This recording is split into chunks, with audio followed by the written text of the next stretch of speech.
Welcome back. The S&P 500 surged ahead again to open September. It was propelled forward by a large jump in tech stocks like Amazon, Zoom, and Microsoft. Mike Reeves of Strategic Wealth Designer joining us now. First off, good morning to you, Mike.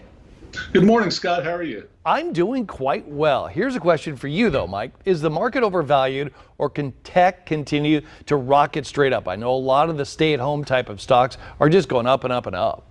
Yeah. Well, with the pandemic, I think a lot of people understood that the technology sector would do well. I think very few knew how well it would do.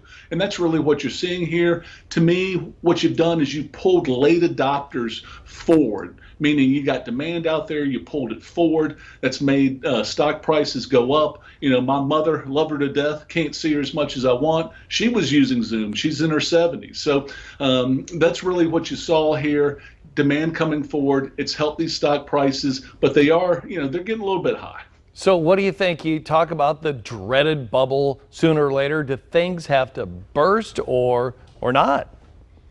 Well, I mean, you've seen companies like Amazon, Google, Facebook, Salesforce, Apple. They've executed. I mean, part of it is they've got a strong position. They have executed.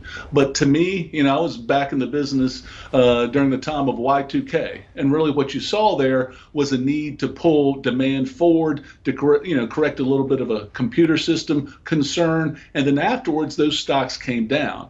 As an investor, what you want to do is you want to rebalance your portfolio. My pawpaw told me how to invest. He said, you want to buy low and you want to sell high. And a rebalance, that's all you're doing. You're not selling those stocks or market timing. You're just shaving those off. And a good idea here might be to take some of that money and put it in safety nets, protect that portfolio, rebalance when you have these kind of runs. Oh, I remember Y2K as well. When 2000 hits, all the bank things are going to go problematic and your funds are going to dry up, and then nothing happened.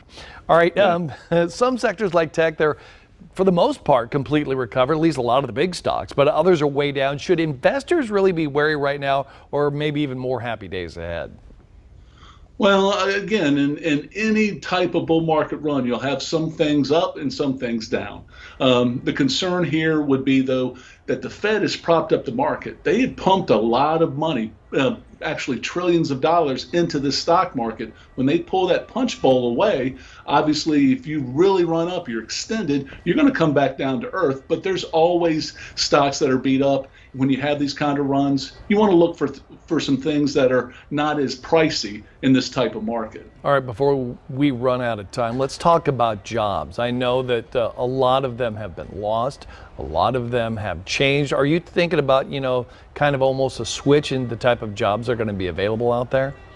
Yeah, I mean, what we're going to see, unfortunately, is some short-term pain for some long-term gain. There's some benefits to doing that, and the benefit would be a higher standard of living down the road. So folks that are working from home, it's more convenient, being able to have products brought to you, more convenient. But some of those jobs that are more brick and mortar, they're going to be hurt here. So as an investor, what we suggest, get a second opinion, understand how these shifts in the economy and the job market will affect your portfolio. Be prepared ahead of time. All right, Mike Reeves of Strategic Wealth Designers. Mike, once again, thanks for being here this morning and sharing your knowledge. We do appreciate it.